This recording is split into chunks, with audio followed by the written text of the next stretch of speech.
estampo. O senhor diz estava, desculpa.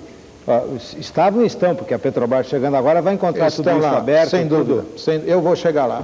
O que aconteceu é que quando mudou o governo para o atual, nós estávamos no processo de avaliação.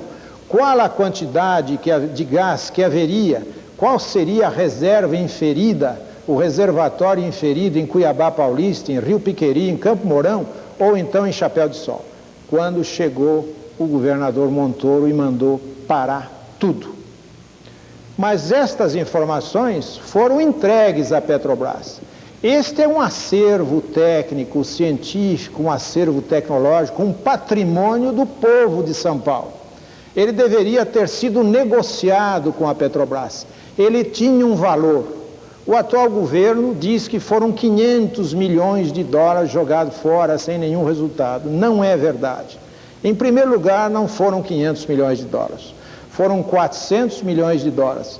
100 milhões de dólares, sim, da responsabilidade do governo Montoro, porque ele mandou paralisar todo o serviço e até a fase do distrato social com as empreiteiras, com a iniciativa privada, responsável pelas perfurações, ele demorou 13 meses. Nesses 13 meses se gastou mais 100 milhões de dólares sem nenhum benefício para São Paulo. Então isso foi, na realidade, o que ocorreu, do nível de incompetência ao revanchismo, para que pudéssemos chegar neste ponto e agora recebemos uma carta da Petrobras e dizer: São Paulo, eu quero voltar a perfurar exatamente, ou notadamente, como diz o relatório da Petrobras, nos blocos onde operou o Paulipetro, que são exatamente os blocos 45, o bloco 47 e o bloco 49, onde estão localizados os poços onde nós encontramos gás independente, gás limpo. Quando começa a Petrobras, doutor Palma, quando a Petrobras começa a perfurar em São Paulo, segundo esse documento? Nós não conhecemos em detalhe o documento, mesmo porque é um documento confidencial. O que nós temos certeza é, de acordo com o pedido que a Petrobras fez por carta à CESP no dia 16 de julho, e essa carta procurou ser inclusive escondida ou talvez transferida para depois das eleições pelo atual governo, nós temos conhecimento que o início é imediato de sísmica tridimensional, mas para detalhamento daquilo que já fizemos, para marcar lugares de perfuração de poços para fazermos a avaliação. A avaliação só pode ser feita com perfurações, para dimensionar o tamanho da jazida. Não existe outra maneira para fazer a não ser perfurando.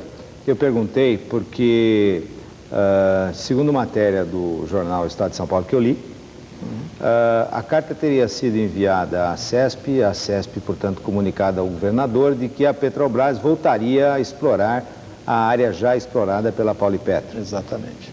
Há de se convir e há de se entender que, como bandeira contra o governo anterior, ela perderia toda a força se a Petrobras, de repente, colocasse seus técnicos ali.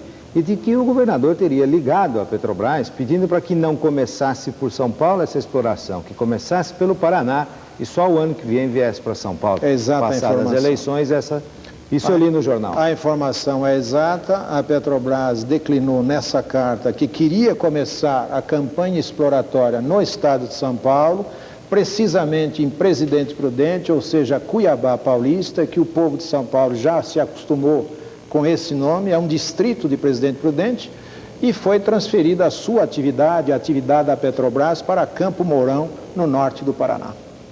Então atenderam o governador? Atenderam o pedido do governador. Mas continua sendo Bacia do Paraná, nos locais onde, notadamente, o Paulipetro teve a sua atividade. Quer dizer, desculpe, doutor Borges, só para ficar claro, onde a Petrobras coloca agora os seus técnicos, não é no estado de São Paulo, mas é onde a Paulipetro atuava. A Paulipetro, porque a Paulipetro chegou ao Paraná. A Paulipetro atuou desde o norte de Mato Grosso do Sul até o Rio Grande do Sul.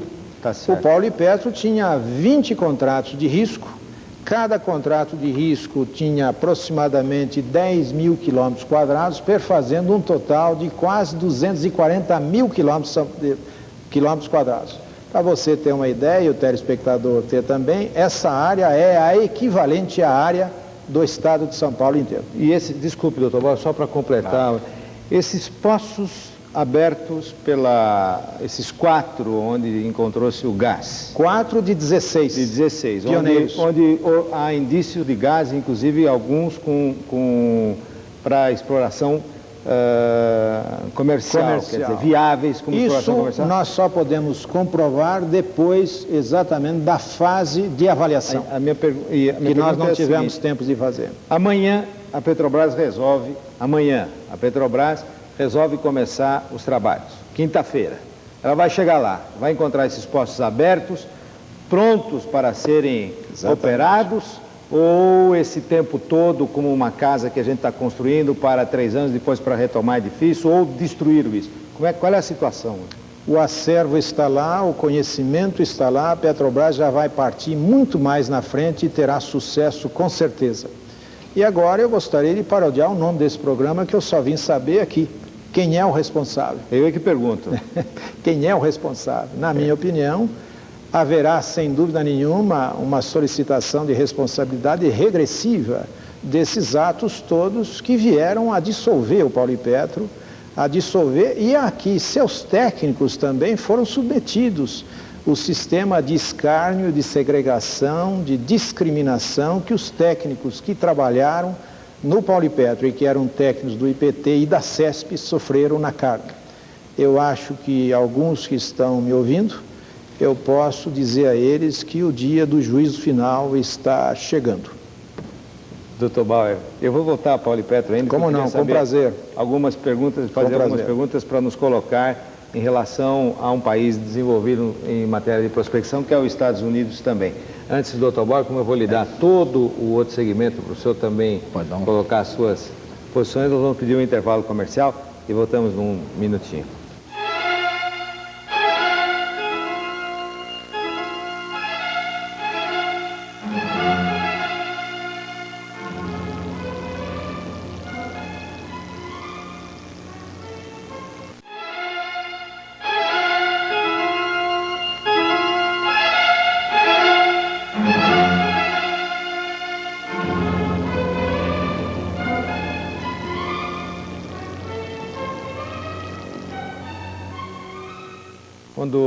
Quando o doutor Palma começou a falar da injustiça cometida com o corpo técnico, com os cientistas do consórcio IPT, CESP, o consórcio Paulipetro, o doutor Bauer manifestou-se aqui ao meu lado e o senhor está com a palavra. Eu acho que há 2 assuntos, vamos dizer, que são interessantes, que o Palma começou a citar e disse que não tinha ainda lido o Veja, de modo que aqui há um plano de exploração, está publicado na página 48 desse Veja, o plano de exploração da Petrobras, programa de 1985 a 1990.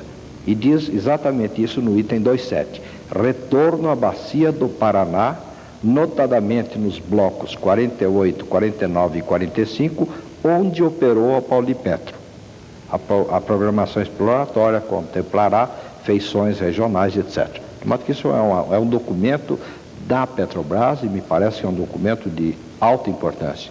Eu não sei como é que o Veja conseguiu esses dados, mas realmente é um plano da Petrobras de 1985 a 1990. A Veja deve ter chegado, ela sai às bancas aos domingos, não, às segundas. Segundas. Mas na casa de muita gente deve ter chegado no domingo, porque também o problema da carta citada é a carta que o presidente da Petrobras, Osiris Silva, mandou em 16 de julho de 1986 e que tem o nome de Presidência 1215 86. Essa é a carta que ele comunica ao governo do estado que vai voltar à área da Paulipetro. Diz, eu não sei bem, ele aqui tem apenas trechos e diz: a Petrobras deverá iniciar brevemente, isso é resposta à sua pergunta, quando campanhas exploratórias na bacia do Paraná e de Taubaté, as quais, numa primeira fase, consistirão de levantamentos sismográficos.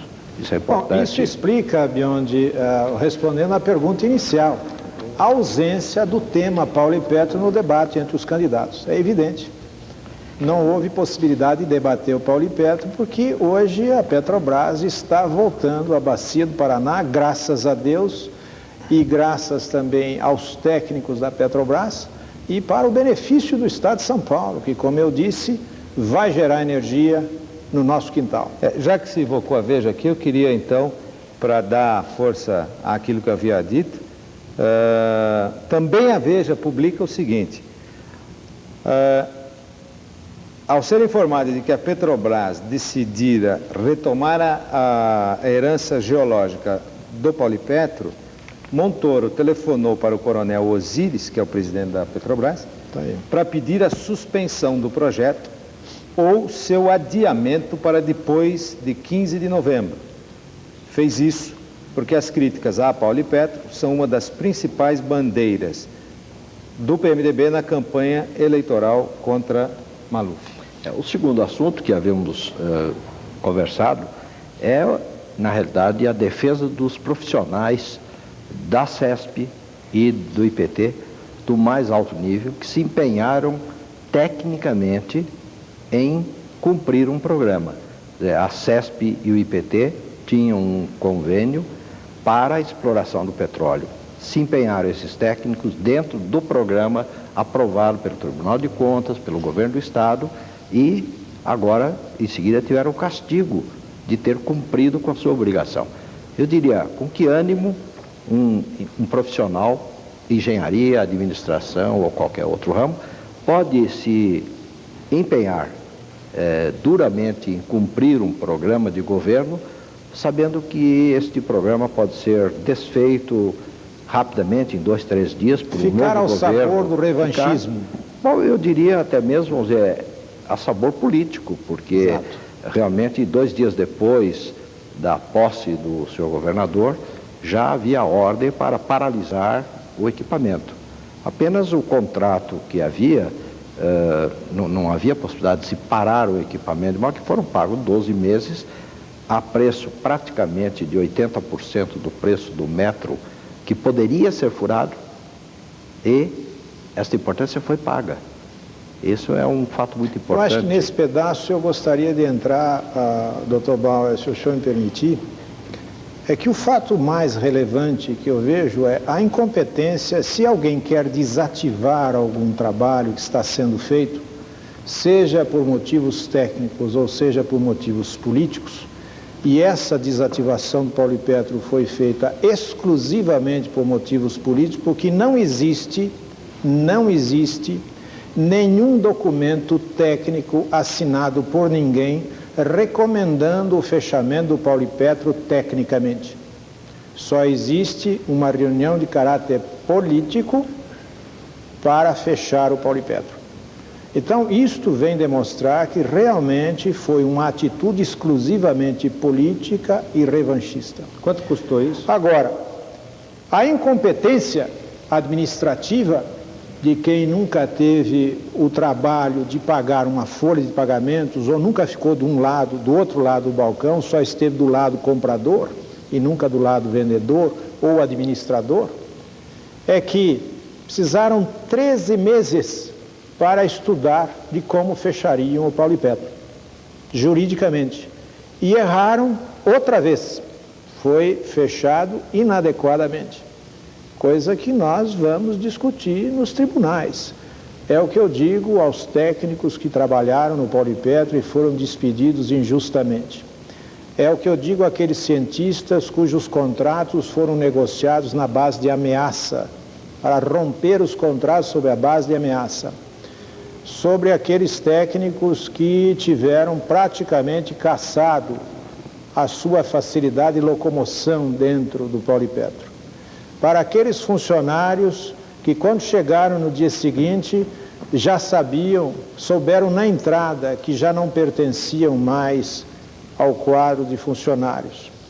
Para todos aqueles, eu vou prometer uma coisa, que nós vamos apurar essa responsabilidade.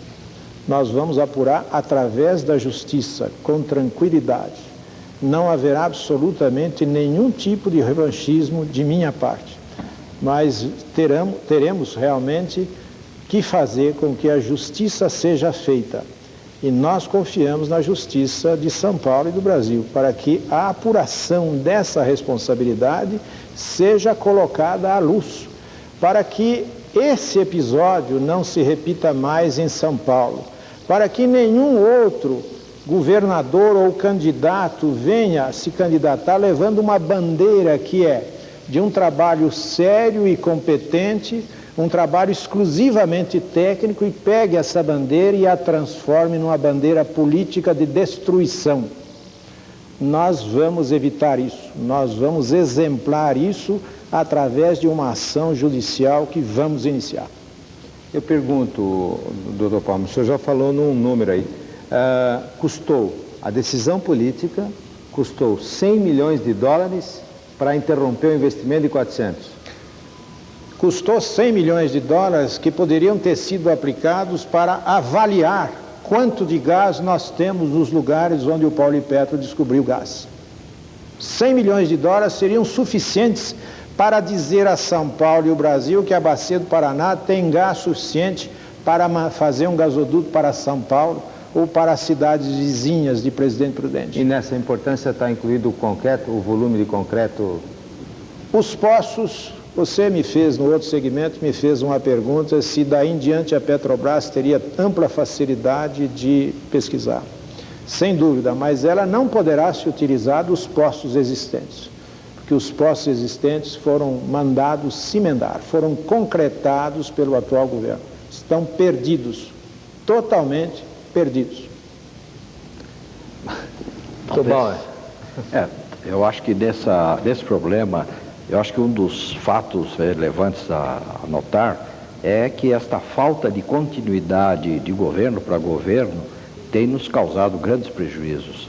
Eu acho que está ligado a isso, dizendo apenas o problema técnico, a paralisação, por exemplo, de 4 usinas hidrelétricas que estavam sendo planejadas já em concorrência no governo anterior, que poderia nos salvar provavelmente desta falta de energia. Perdão, que nós doutor, vamos as sofrer usinas agora. estavam sendo construídas pelo governo anterior aceleradamente. E Estavam foram sendo construídas. Quais são essas usinas?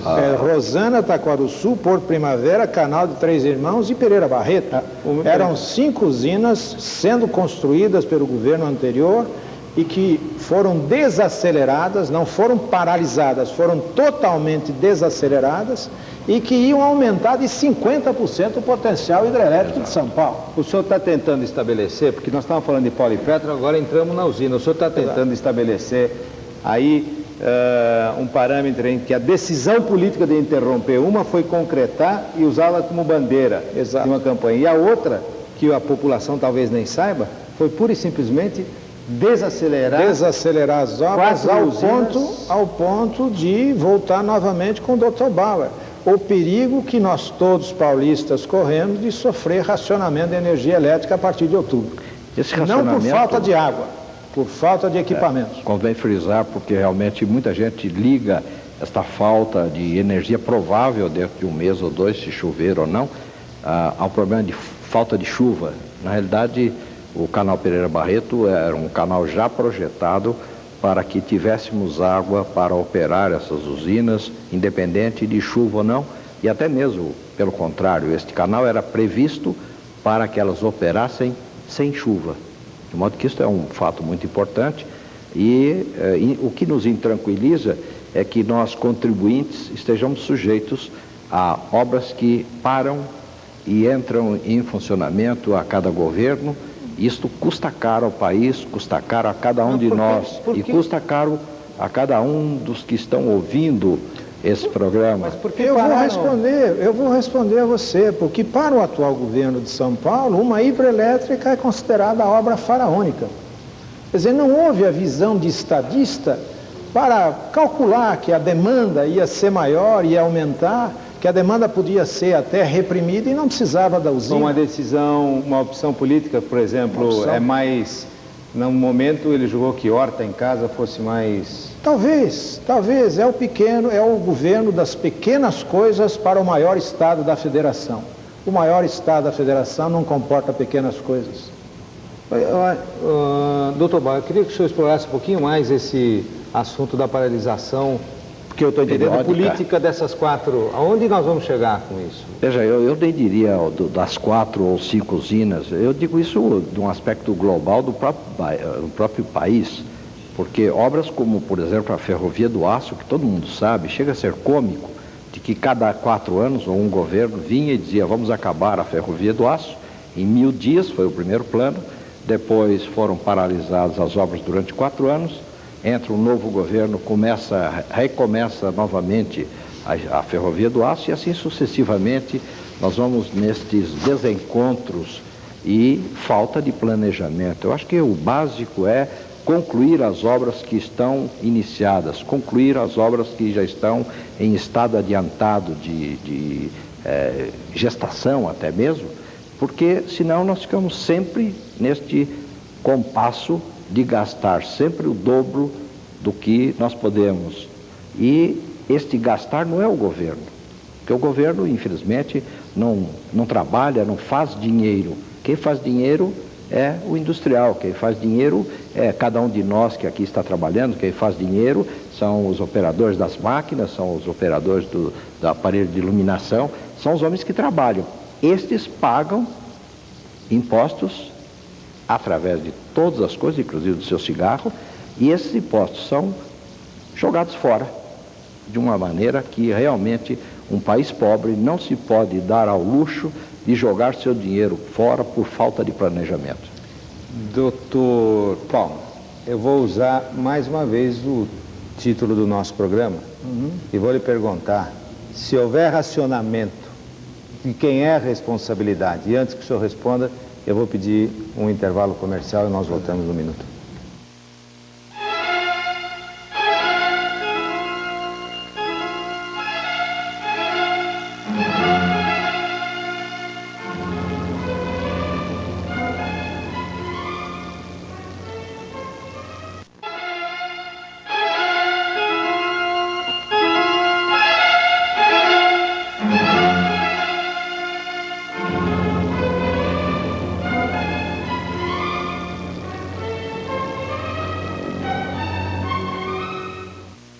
Doutor Palma, então eu vou lhe repetir a pergunta, usando o título do programa, de quem será, ou de quem é a responsabilidade, caso nós venhamos a ter um racionamento de energia aqui em São Paulo, como risco que nós, aliás, estamos correndo.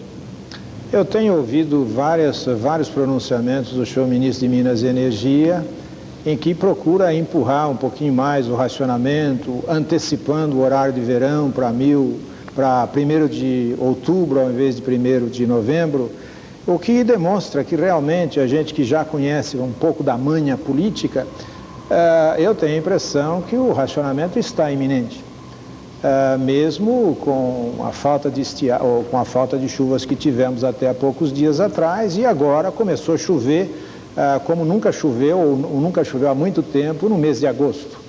Mas mesmo assim, eu acho que com a desaceleração das 5 usinas que o governo anterior iniciou a sua construção, com o atraso que todos nós conhecemos das linhas de transmissão de Itaipu para São Paulo, o racionamento está realmente iminente em São Paulo, não tão severo, mas ele será uma verdade até que as linhas de transmissão de Itaipu consigam chegar em São Paulo até meados de 87 e até que se recomecem as usinas aceleradamente a serem novamente construídas e instaladas. Nós temos possibilidades de rapidamente reiniciar um trabalho intensivo nessas usinas, porque durante o governo passado a programação de instalação dessas 5 usinas estava para 85 e 86 terminarmos as 5 usinas, inclusive o canal de Pereira Barreto. E este governo, a primeira coisa que fez foi reformar o cronograma e jogá-las para 1991, 92. O que o próximo governo de São Paulo terá que fazer é novamente reformar esse cronograma e trazê-las para mais perto, garantindo realmente, se houver racionamento de energia, o que nós acreditamos que vai haver, ele seja o menor espaço possível para que a indústria não venha a ser prejudicada, a produção não seja prejudicada. Então, o grande responsável, respondendo efetivamente à sua pergunta, é este governo. Ora, eu queria entrar num outro tema, Biondi, que é o tema ainda do Paulipetro, com respeito a pessoal, com respeito à capacitação profissional, que é muito do gosto também do meu companheiro de entrevista, o engenheiro Falcão Bauer. Eu posso testemunhar aqui que o Paulipetro foi o grande inovador na pesquisa de petróleo terrestre em bacias paleozoicas, não somente pela tecnologia tridimensional que trouxe para o Brasil e depois transferido para a Petrobras, mas na preparação de 50 equipes de perfuração junto com a iniciativa privada. Eu disse já ao telespectador que o Paulipetro representou, na época, em 79, o primeiro contratante de risco nacional. Até então, nós não tínhamos nenhum contratante de risco que fosse essencialmente brasileiro. Depois do Paulipetro, várias empresas brasileiras passaram a firmar contratos de risco com a Petrobras e depois da desativação do Paulipetro, os técnicos brasileiros formados pelo Paulipetro, formados com dinheiro do contribuinte paulista, foram trabalhar nessas empresas privadas nacionais. Não somente no Norte, no Nordeste, mas na Bacia de Campos e em outros lugares que a Petrobras concede contratos de risco ou contrata serviços. Muito poucos ficaram na CESP e no IPT, porque, como eu disse, como revanchismo, foram dispensados.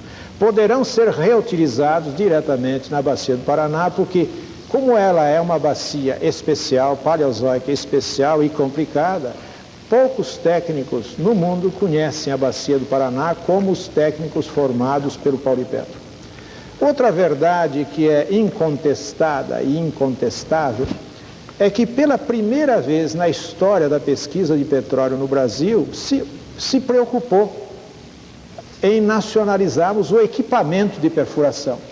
Foi o Paulipetro, em 1979, no mês de outubro, que fez um convênio com a Indústria Brasileira de Máquinas, a Associação Brasileira de Máquinas, a ABMAC, e a ABINE, a Associação Brasileira da Indústria Elétrica e Eletrônica, e conseguimos, no decorrer do Paulipetro, a fazer de um equipamento de pesquisas de petróleo, nós conseguimos nacionalizar 85%. Há empresas brasileiras perfurando petróleo hoje, prospectando petróleo no Brasil, em função da sua atividade? Há empresas no Norte trabalhando, a Travassos, por exemplo, a Camargo e Correia, são duas empresas típicas que eu me lembro neste minuto, estão perfurando no Norte e no Nordeste, com conhecimento e com técnicos formados no Paulipetro. A nacionalização de sondas, feita pela Vilares, pela Cobrasma e outras empresas, também foi promovida pelo Paulipetro, que até então as sondas eram todas importadas, 100% importadas. Nós promovemos com isso, pelo menos, uma economia de dólares de importação de sondas no valor de mais de 200 milhões de dólares, que a própria Petrobras hoje adquire sondas no mercado brasileiro. Então, nós geramos essa possibilidade. E por que não dizer que nós também geramos, talvez, a vontade nacional de prospectar petróleo, de aumentar o investimento nacional na prospecção de petróleo, que até 1979 era de 4 bilhões de dólares. E hoje, o orçamento, agora, deste ano, é de 8 bilhões e meio de dólares. Por que razão houve essa modificação de visão do problema? Prospectar mais petróleo, evitando a importação e dedicar-se menos à refinação e à distribuição. Quem foi o responsável? Eu acho que o Palma tocou em dois aspectos muito importantes, que é a formação profissional, o aperfeiçoamento profissional. É muito difícil nós termos técnicos que saibam lidar e operar com esse equipamento. E isso é que foi feito em grande escala pela Paulipetro. E o segundo lugar é esta nacionalização, porque realmente é de máxima importância para a indústria nacional e para a Petrobras contar com equipamentos feitos no Brasil. E isto foi feito graças a um esforço para a nacionalização do equipamento. Isto é básico, porque no momento em que aumenta a procura de máquina para a perfuração, quando o Brasil vai procurá-las, não encontra no mercado internacional. De modo que esta possibilidade de termos no Brasil o conhecimento para fazer as máquinas, o conhecimento humano de operar as máquinas, me parece de importância básica para a engenharia nacional. O meu amigo que está em casa, está acordado ainda, deve estar imaginando, ou deve estar concluindo que a Paulipetro não foi aquela aventura que falaram. Acho que a aventura foi fazer com o Paulipetro o que fizeram de 1982 para cá. Essa é a conclusão que a gente está chegando. Até porque, doutor Palma, nós estamos no fim do nosso programa, mas me ocorre uma pergunta. Quantos poços nós perfuramos aqui? Quantos poços o Paulipetro procurou? Nós perfuramos exclusivamente 33 poços. Nós conseguimos completar 31 e 2 foram interrompidos na metade pelo atual governo. Quantos poços? 15 poços foram, como eu disse anteriormente, poços exclusivamente estratigráficos com a finalidade de pesquisa do subsolo e também promover uma melhor reflexão sísmica tridimensional através destes pontos, geograficamente distribuídos em todo o território objeto de contrato de risco.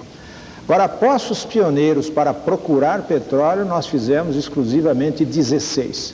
E desses 16, nós encontramos gás natural, passíveis de serem avaliados, poços esses passíveis de serem avaliados, ou seja, compensaria avaliar para saber que tamanho esse reservatório continha gás, em 4 posições. O senhor usou, quando já deu esse exemplo, como parâmetro os Estados Unidos. Eu queria saber, nos Estados Unidos, perfura-se para achar, porque o senhor disse, ninguém acha petróleo sem perfurar. Em 1979, na crise alta do petróleo, mais em 80, 81, perfurava-se nos Estados Unidos 45 a 50 mil poços por ano. A Argentina, 45 mil poços por ano. Aqui, a Argentina, ao nosso lado, perfurava mais de 1.500 poços por ano. Nós perfuramos? Nós perfuramos na Bacia do Paraná, nós perfuramos apenas 16, o Paulipetro, buscando petróleo, e a Petrobras, anteriormente, em 1.200.000 quilômetros quadrados, ela perfurou 71 poços, desde a sua fundação até 1975. Então, de certa forma, o Brasil é um país afortunado, porque o que tem de petróleo, pelo que perfura, é um verdadeiro milagre. Quer dizer, vem confirmar mais uma vez que também no petróleo Deus tem sido brasileiro. Mas se houver ainda 30 segundos, Biondi, eu gostaria de complementar um pouco a respeito das tecnologias e também da preparo do pessoal. O Paulipetro teve a preocupação de não fazer absolutamente nada diretamente. Nós tivemos a preocupação de sermos um bom gerente técnico financeiro do projeto. Então nós trouxemos técnicos e fizemos contratos com esses técnicos. Trouxemos técnicos da União Soviética. Por quê? Porque tinham experiência na bacia geológica ocidental, paleozoica da Sibéria Oriental. Trouxemos técnicos do Canadá, dos Estados Unidos, da França, da Inglaterra. Nós fizemos aqui do México, da Colômbia, da Argentina. Nós fizemos em São Paulo, dentro do Paulipetro, o maior celeiro de técnicos do mundo inteiro, para que eles, em contato com o geólogo brasileiro, com o geofísico brasileiro, com o geoquímico brasileiro, pudesse realmente transferir essa tecnologia. Uma coisa que o telespectador, que ainda já deve estar um pouco cansado, mas eu gostaria da sua atenção. A geologia é uma das ciências que absolutamente não é exata, não é uma ciência exata. Geologia indica o lugar, mas ela não tem absoluta certeza de que é lá que se encontra o petróleo. A geologia é uma ciência que procura avançar por passos, por aproximações sucessivas e por avaliação. É uma ciência puramente de avaliação. Então era necessário que nós misturássemos realmente as tecnologias conhecidas, os técnicos conhecidos nas várias bacias sedimentares do mundo, para que aqui viessem trazer o seu conhecimento e deixar aqui esse acervo que hoje serve à Petrobras. Muito obrigado, doutor Paulo, pela sua participação no nosso programa. Eu queria, doutor Falcão Bauer, alguma coisa a acrescentar? Não, eu acho que o assunto, se não foi esgotado, porque esse assunto para muitas e muitas reuniões, pelo menos foi iniciado e concluído de uma certa forma bem. Muito obrigado pelo convite. Muito obrigado. Eu é que agradeço aos senhores por terem iniciado então essa série de esclarecimentos. E eu tenho certeza que a gente pode e deve até voltar a esse assunto para esclarecer de uma vez. Com muito prazer. Já que interessa a toda a população do estado de São Paulo. Queria convidar os meus amigos a participarem do nosso programa, ou melhor, a assistirem ao nosso programa na próxima quarta-feira, onde nós teremos também um assunto tão esclarecedor e palpitante como foi esse da Paulipetro. Uma boa noite e muito obrigado.